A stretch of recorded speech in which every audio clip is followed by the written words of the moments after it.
están? Bueno, vamos a iniciar la última clase, el último capítulo establecido en el sílabo.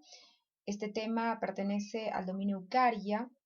De este dominio habíamos visto los hongos, ¿sí? Sus características estructurales, su taxonomía, su capacidad para generar patología y habíamos hablado profundamente sobre hongos de interés odontológico, entre ellos la especie Cándida, el género Cándida, la especie Cándida albicans, y el cuadro clínico o los cuadros clínicos que este tipo de hongo es capaz de causar en cavidad bucal.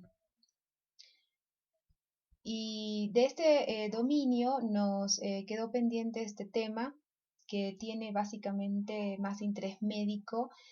Son pocos los parásitos que llegan a tener interés o importancia odontológica. Recuerden que forman la parte de la biosfera rara que representa tan solo el 1% de todos los organismos o de todos los filos que podemos encontrar en cavidad bucal.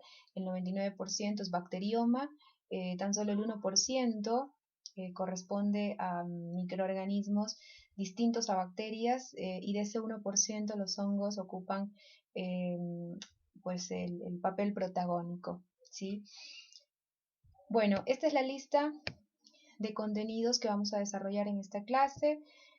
Esta clase persigue pues establecer las definiciones para que ustedes puedan introducirse en este capítulo, en el conocimiento de estos organismos que tienen características por ser parte del dominio Eukarya, tienen estructura y fisiología eucarionte, así que comparten muchas características con los hongos, y a pesar de que su estructura tiene o exhibe un nivel mayor de complejidad, sin embargo presentan características similares a las que presentan las bacterias desde el punto de vista estructural y funcional, se podría decir también. Al final vamos a exponer un cuadro comparativo sobre las características y semejanzas entre parásitos, hongos y procariontes, es decir, bacterias. Y esta clase también se plantea como objetivos enumerar las características generales de los protozoos. Los protozoos es una clase de parásitos unicelulares, dentro de los cuales se reconocen tipos de importancia odontológica que los vamos a ver en el desarrollo de la misma. Es importante también caracterizar protozoos de importancia odontológica y citar ejemplos. Son objetivos estratégicos de esta clase, y la misma también se propone dar a conocer un tipo de parásito que pertenece justamente a esta clase protozoo, que tiene importancia más que odontológica, tiene importancia estomatológica, ya que el mismo, tras una etapa de diseminación hematógena, es capaz de mediar lesiones que afectan la mucosa bucal, lesiones de tipo ulcerativas, granulomatosas, y que tienen básicamente importancia estomatológica, puesto que no son tan frecuentes, se dan en zonas básicamente endémicas, ¿sí? Donde circula el vector que transmite este parásito, Leishmania. Y por ser un tipo de parasitosis, la leishmaniasis, en la cual pues reconoce una zona endémica en el Ecuador, que es la parte amazónica, las zonas boscosas, donde circula el vector que transmite este parásito, pues el mismo tiene importancia médica, sobre todo médica, y también, como les dije, estomatológica. Así que es interesante que se introduzcan en el conocimiento de las parasitosis, y sobre todo de las parasitosis de importancia odontológica y estomatológica, para aquellos que les interese en algún momento la especialidad. Bueno, como definiciones, primeramente vamos a conocer el origen de este término parásito. proviene de latín para, que significa lado, citos, comida. Entonces, este término hace referencia a organismos pues, que viven a expensas, se nutren y viven a expensas de otro organismo que usualmente es de nivel superior.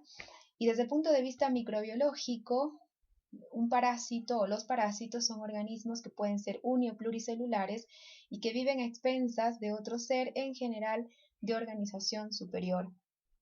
Habíamos dicho en la clase de virus que los virus eran agentes intracelulares obligados, pero el virus, a diferencia del parásito, no se lo puede considerar un organismo como tal, ¿sí? ¿Por qué? Porque no tiene capacidad de replicarse por sí solo, ¿sí? Necesita de una célula hospedadora que le dé la maquinaria molecular para poder replicar su material genético y posteriormente sintetizar sus proteínas estructurales y poder ensamblarse y generar progenie viral y generar partículas infectivas, que es de los viriones, que es la partícula madura, como habíamos hablado en esa clase.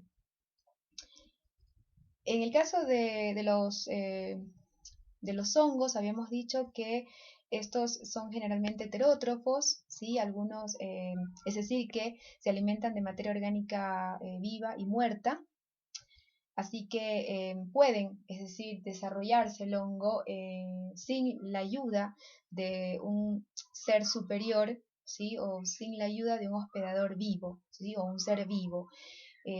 Pero cuando estos invadían el organismo humano, por ejemplo, dijimos que en ese caso se comportaban como parásitos, ¿sí?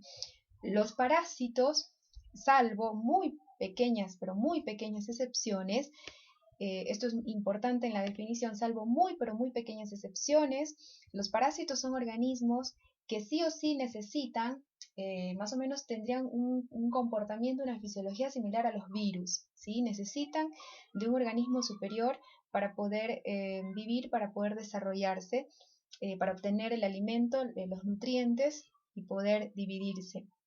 Eso no significa que sean obligatoriamente intracelulares, ¿sí? De hecho, pueden ser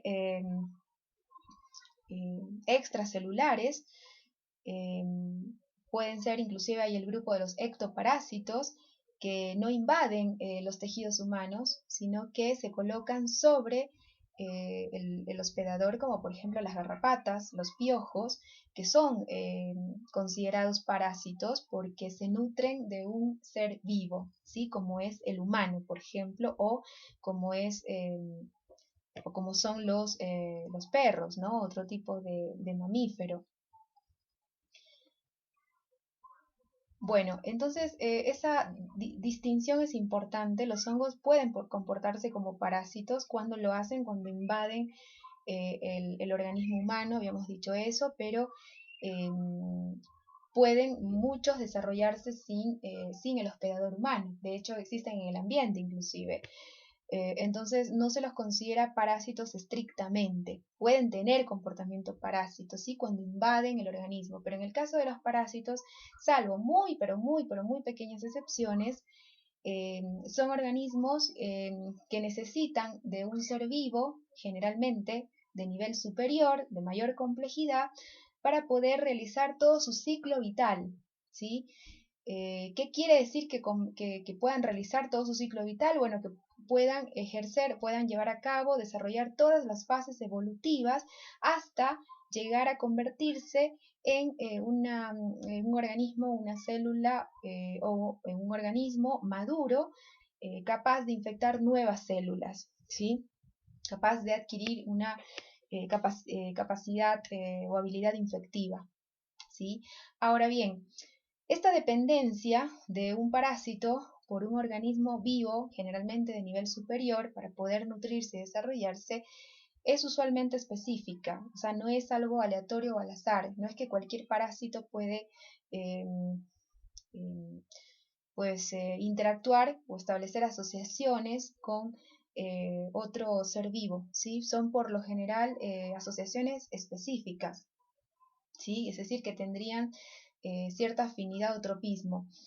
Ahora, el organismo que hospeda al parásito, que le da el cobijo y que le da los nutrientes para que el mismo pueda desarrollarse y completar su ciclo vital, recibe el nombre de hospedador, hospedero o anfitrión, ¿sí?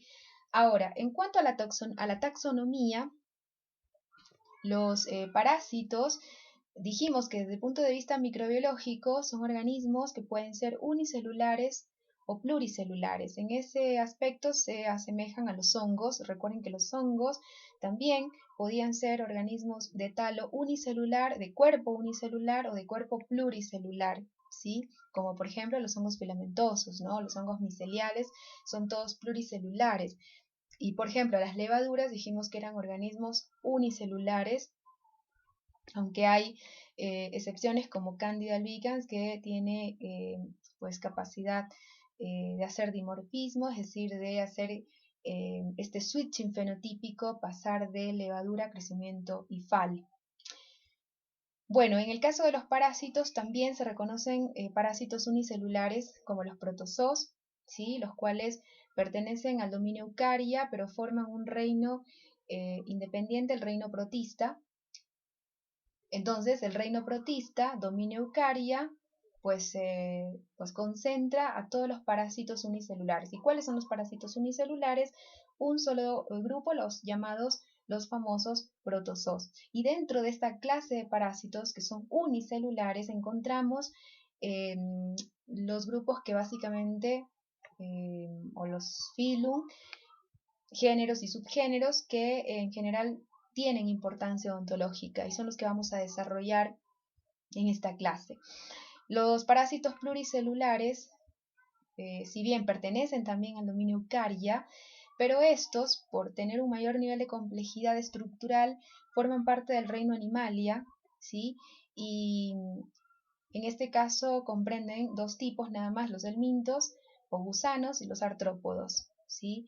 Los helmintos son las famosas lombrices, ¿sí? Son gusanos segmentados o no segmentados, y los artrópodos, que son parásitos, son organismos invertebrados, y dentro de este grupo de los artrópodos podemos citar las pulgas, las garrapatas, los mosquitos, por ejemplo, insectos en general, ¿no? Las moscas entrarían dentro de este grupo. Entonces, tanto helmintos como artrópodos son parásitos, pero son parásitos pluricelulares que forman parte del reino Animalia, ¿sí?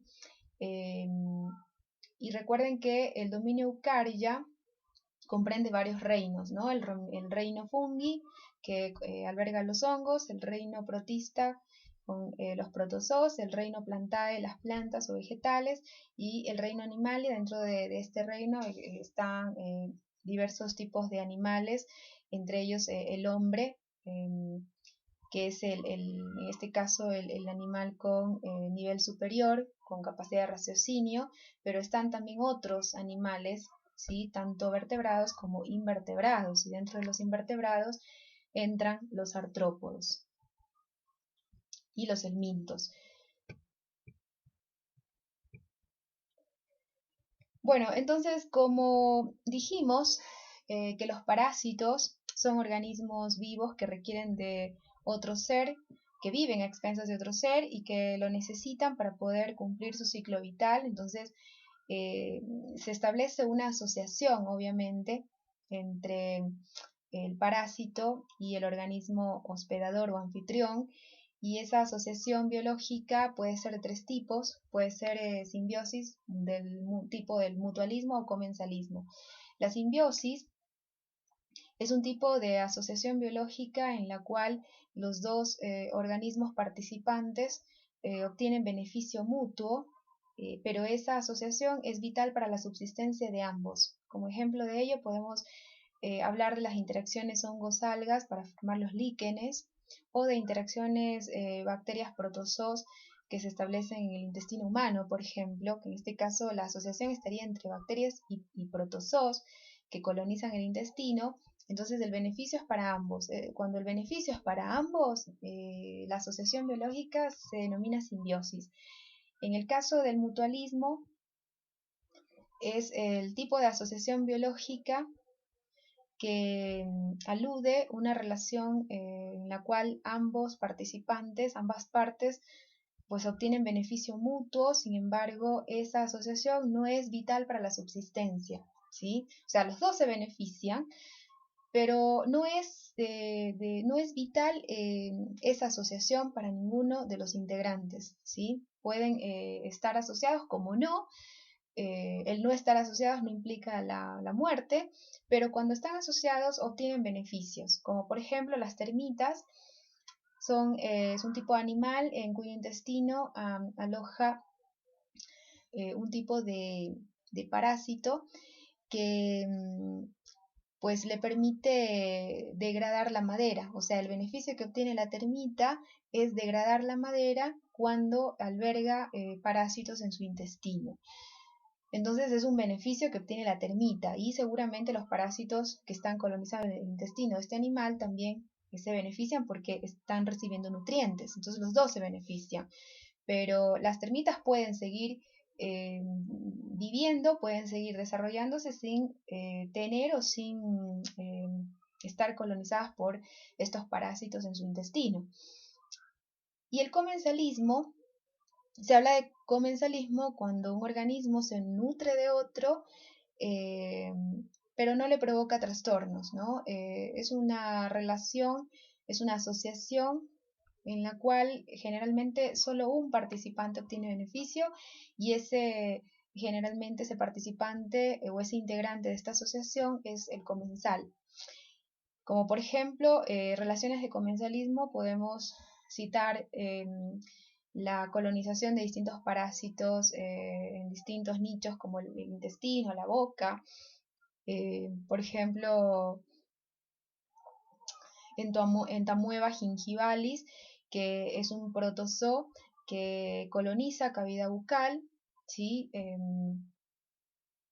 Se lo encuentra mayormente en condiciones de una higiene bucal deteriorada.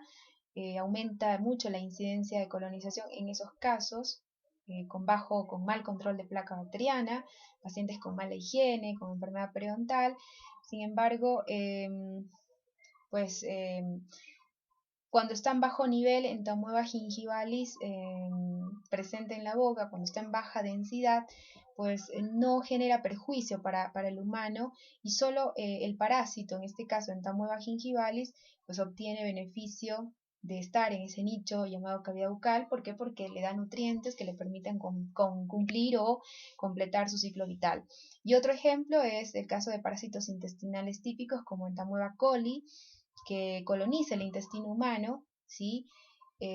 La presencia de Entamueba coli en niveles que están por debajo de un cierto umbral no le generan perjuicio, no le generan daño al hospedador humano, pero el hospedador humano no se beneficia de este parásito, pero el parásito sí. Entonces en el comensalismo solo un participante se beneficia, que usualmente es el comensal, ¿sí? O sea, el parásito en este caso, que está nutriéndose, que está viviendo a expensas del ser humano. Y en el comensalismo, el comensal obtiene beneficio y generalmente no le genera perjuicio,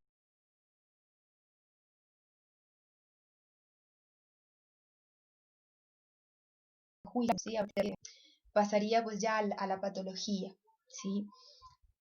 Más bien hablaríamos de una asociación tipo patobióntica, ¿sí? Cuando el comensal está generando perjuicio, pero cuando hablamos de comensalismo, que quede claro que solo un participante obtiene beneficio. ¿Cuál es ese? Es usualmente el comensal, o sea, el parásito que se está nutriendo de ese organismo superior, que puede ser el hombre.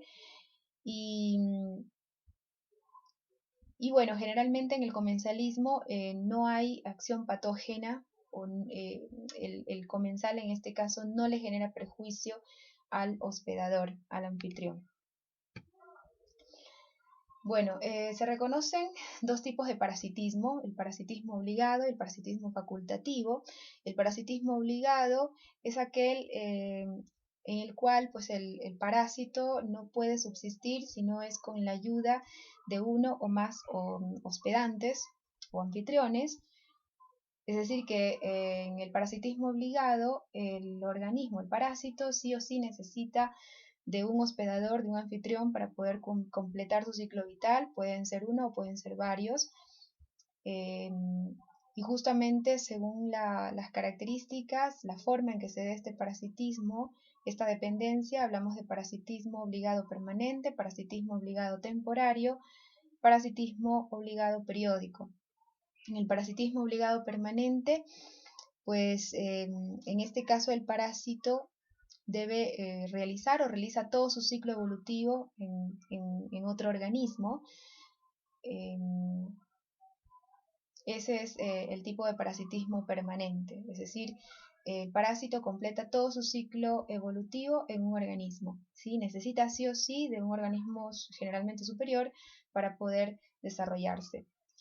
El parasitismo obligado temporario se caracteriza porque en este caso el parásito acude al hospedador, al anfitrión o a ese ser vivo superior únicamente cuando requiere alimento, ¿sí? O sea, lo parasita solo en el momento que requiere alimentarse. Pero después todas las etapas evolutivas las puede desarrollar fuera del organismo hospedador o anfitrión. Es el caso de los artrópodos hematófagos. Recuerden que los artrópodos también se consideran parásitos, ¿sí? Son parásitos pluricelulares que forman parte del reino Animalia, ¿sí? Y un ejemplo de esto es el vinchuca, por ejemplo, o llamado también conocido en el Ecuador como chinchorro, que es un artrópodo que pertenece al género Triatomino y que es el vector, en este caso, transmisor del Trypanosoma cruzi, causante de la enfermedad de Chagas. Entonces, por ejemplo, ese artrópodo, el triatomino, o sea, el insecto, el vinchuca o chinchorro, es un parásito pluricelular del tipo de los artrópodos, que va a acudir al hospedador humano, por ejemplo, o puede acudir a otro tipo de mamíferos en el momento que requiere alimento. Entonces, en ese caso realiza una picadura. ¿Para qué? Para succionar sangre y alimentarse, ¿sí? Pero lo hace solo cuando requiere alimento. No es que el artrópodo se pega en la piel del ser humano y permanece ahí todo el tiempo. No, lo hace solo cuando requiere alimento. Ese es un tipo de parasitismo obligado temporario, y como ejemplo máximo de ello podemos citar a los artrópodos hematófagos, como el caso mencionado.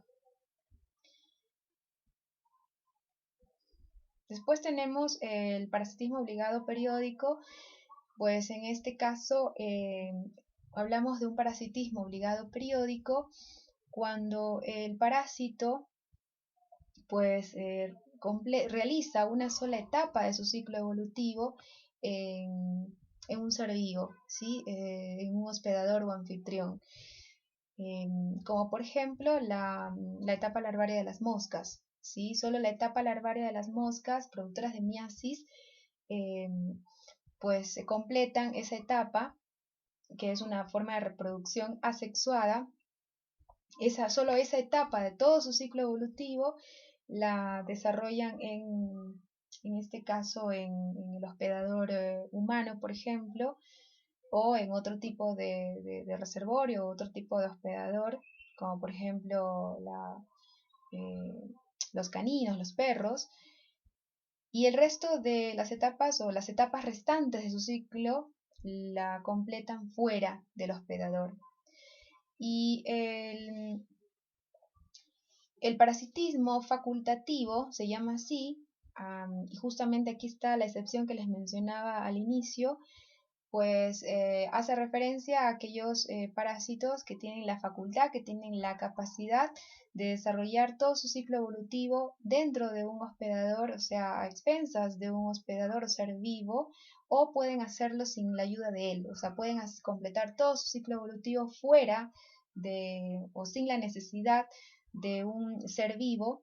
Es el caso de la etapa larvaria de las moscas, que sería el mismo ejemplo del caso anterior. O sea, las larvas de las moscas se pueden desarrollar completamente fuera de sin la necesidad o sin la intervención de un hospedador o de un organismo superior.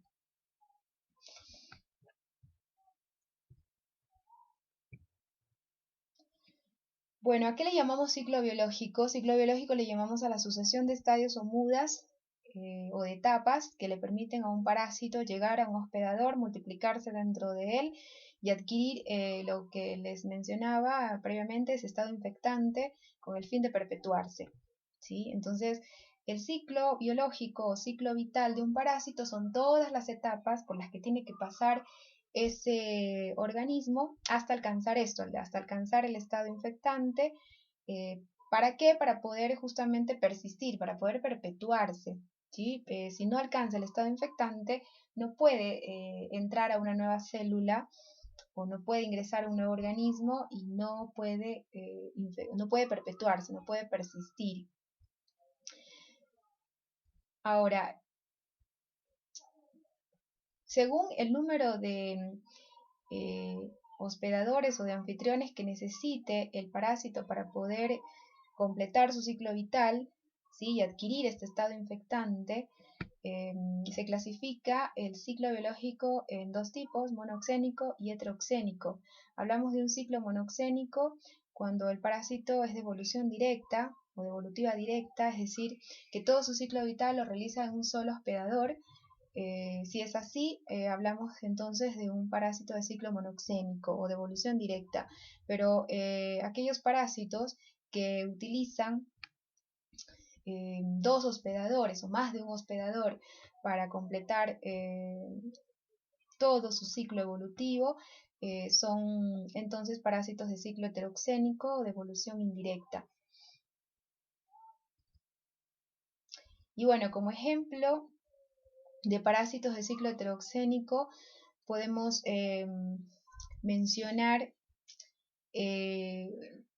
el parásito Trypanosoma cruzi, por ejemplo. Podemos mencionar que necesita de dos sistemas o de dos organismos, de dos hospedadores para poder completar su ciclo vital. Podemos hablar de Leishmania. Bueno, en el caso del parásito de Leishmania necesita de dos vectores, de dos organismos para poder completar su ciclo vital. Necesita el flebótomo, que es el vector, el insecto, donde desarrolla, por ejemplo, su fase promastigote, y necesita del ser humano para desarrollar su fase madura, la forma infectiva, que es la forma amastigote, por ejemplo. Ese sería un clásico ejemplo de parásito de ciclo heteroxénico de evolución indirecta. Y un ejemplo de parásito de ciclo monoxénico de evolución directa, podemos dar el caso de Entamoeba gingivalis, ¿sí? Que completa todo su ciclo vital en la cavidad bucal de seres humanos, por ejemplo, o Entamoeba coli, que completa todo su ciclo vital en el intestino humano, ¿sí? O podemos dar el ejemplo de Trichomonas vaginalis, que completa todo su ciclo vital en la mucosa vaginal, o en la mucosa de genitales, tanto de hombres y mujeres. Así que es importante que recuerden esta división, esta clasificación según la forma de evolución, ¿sí? La forma en cómo completa su ciclo evolutivo. Los parásitos pueden ser de ciclo monoxénico o de ciclo heteroxénico.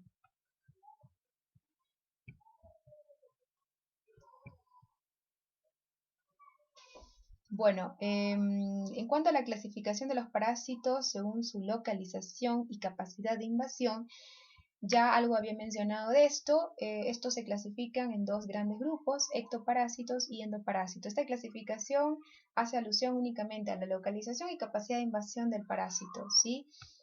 Entonces, según esa variable, estos organismos pueden ser ectoparásitos, ¿sí? Cuando no invaden los tejidos, sino que se colocan sobre los mismos, como por ejemplo el caso de los artrópodos, ¿sí? Que son tipos de parásitos pluricelulares, y un ejemplo más específico de ello podemos dar el caso de las garrapatas o de los piojos, por ejemplo, que el piojo en este caso es ectoparásito porque este se adhiere al cuero cabelludo, pero no invade, ¿sí? No invade el cuero cabelludo, sino que ahí está sobre, ¿sí? También otro ejemplo sería el caso de la garrapata o de las pulgas, que se alimentan de la sangre, en este caso del hospedador, ¿no? Cuando el parásito actúa como un ectoparásito, ¿sí? Es decir, que no tiene capacidad invasiva, hablamos de infestación, ¿sí? Ahora, los endoparásitos son aquellos parásitos que tienen capacidad de invadir, y según eso pueden ser histoparásitos. ¿Cómo se comportan? Pueden ser histoparásitos, citoparásitos o hemoparásitos. Histoparásitos cuando invaden los tejidos, o sea, se meten entre las células. Citoparásitos cuando pues invaden la célula directamente, o sea, se colocan a nivel intracelular. De estos podemos dar el ejemplo de Leishmania, justamente. Hay varias especies del género Leishmania, ¿sí? Estas forman parte de dos subgéneros, además, lo vamos a ver más adelante, pero se comporta como un citoparásito. La forma amastigote, la forma adulta infectiva de Leishmania es un citoparásito porque infecta, se coloca dentro de los macrófagos del sistema retículo endotelial.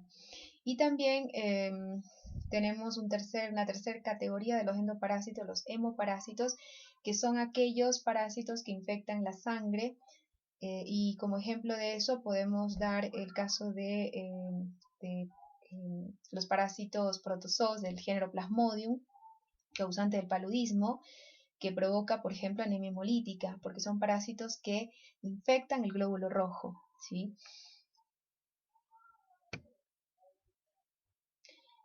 Bueno, en cuanto a los tipos de hospedador, entonces podemos decir que los hospedadores o anfitriones, que dijimos que era justamente el organismo que alberga al parásito, que le da el entorno, que le da los nutrientes para que ese parásito pueda desarrollar todo su ciclo evolutivo, y según su nivel de organización, los hospedadores o anfitriones pueden ser vertebrados o invertebrados. Y a su vez, estos están clasificados o subclasificados en 5 tipos, ¿sí? Esta clasificación en realidad hace alusión a la etapa evolutiva del parásito que estos pueden albergar, ¿sí? O sea, se diferencian por la etapa evolutiva del parásito que llegan o que pueden albergar. Entonces reconocemos una primera categoría: el hospedador definitivo es el que alberga la etapa adulta del parásito, o aquel hospedador en el cual el parásito lleva a cabo su reproducción sexual, ¿sí? La reproducción sexual es la que le permite al parásito adquirir su forma madura, su forma infectiva. Esa es la forma madura. Entonces, aquel hospedador que le da ese entorno al parásito es un hospedador definitivo, ¿sí? Entonces recuerden, el hospedador definitivo es aquel que alberga la forma adulta del parásito. Y como ejemplo de ello podemos dar el caso de Leishmania, del género Leishmania, como por ejemplo Leishmania brasiliensis, que es una especie, no importa, el género Leishmania es un tipo de protozoo, es decir, de parásito unicelular flagelado, que en este caso la forma mastigote, que es la forma madura infectiva, la va a adoptar en el momento en que ingresa al macrófago del sistema retículo endotelial, ¿sí? Entonces ahí adquiere esa forma adulta definitiva. Por eso, en ese caso, entonces decimos que el ser humano es el hospedador definitivo, ¿sí?, de un parásito como el género Leishmania. Un hospedador intermedio, pues en este caso hablamos de hospedador intermedio cuando el ciclo asexual del parásito se produce en él, ¿sí? En este caso, como ejemplo, podemos citar la etapa larvaria de las moscas, ¿no? La reproducción asexual, que en este caso se daría por estos huevos, por estas larvas, se daría en un hospedador humano, por ejemplo, y en ese caso el hospedador que permita esa reproducción asexual de ese parásito pero que no, en el cual no se lleva a cabo todo el ciclo vital del mismo, se le conoce como hospedador intermedio. Hablamos de hospedador paraténico, pues aquellos hospedadores en realidad accidentales, en los cuales el parásito pues no realiza ninguna evolución, o sea, no hace sucesión de fases o de etapas, ¿sí? Solamente lo utiliza para mantenerse vital. Ese es el hospedador paraténico, ¿sí? Es un hospedador accidental, es decir, el parásito lo utiliza únicamente para mantenerse vital, pero no realiza ciclo evolutivo, es decir, no hace sucesión de etapas, ¿sí? No evoluciona dentro del hospedador, de este tipo de hospedador cuando es paraténico, cuando es accidental. Sin embargo, este tipo de hospedadores son importantes, adquieren importancia en la epidemiología de estas enfermedades, puesto que si le permite al parásito mantenerse vivo, mantenerse vital, tiene importancia a la hora pues, de contribuir a la parasitosis, ¿no? A la enfermedad causada por este tipo de organismos llamada parasitosis. Un hospedador normal son aquellos hospedantes intermedios o definitivos que en los cuales los parásitos evolucionan de un ciclo a otro, es decir, desarrollan la sucesión de etapas. Ese es el hospedador normal. Puede ser definitivo cuando permite la reproducción sexual o cuando permite que el parásito adquiera su forma adulta, su forma madura, o puede ser intermedio si es que solo va a permitirle el desarrollo de una única etapa de todo su ciclo evolutivo. Ahí se conoce como hospedador intermedio.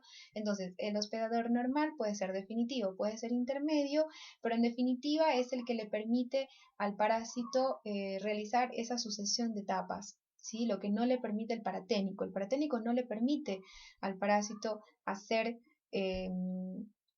evolución, ¿sí? No le permite pasar de una etapa a otra en su desarrollo. El hospedador normal sí.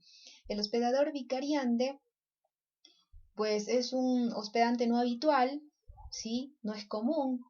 Ahí entra el tema de la especificidad. Recuerden que dijimos que los parásitos en general tienden a asociarse, tienden a buscar el hospedador con el que más afinidad tengan, el que les pueda proporcionar las condiciones que éste necesita para desarrollarse. Entonces hay una ligera o una cierta especificidad, hay una cierta afinidad.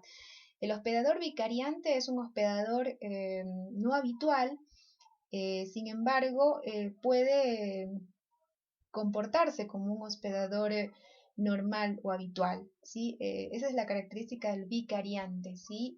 A pesar de ser raro, a pesar de ser un hospedador no clásico, no habitual, sin embargo, puede llegar a comportarse como un hospedador normal, es decir, aquel que le permite al parásito realizar la sucesión de etapas, vivir todo su ciclo evolutivo, ¿sí? O puede comportarse también como un hospedador, pues, tipo definitivo, o sea, puede permitirle la sucesión, la evolución, ¿sí? A pesar de ser un hospedador no clásico o no habitual, pero puede convertirse en habitual.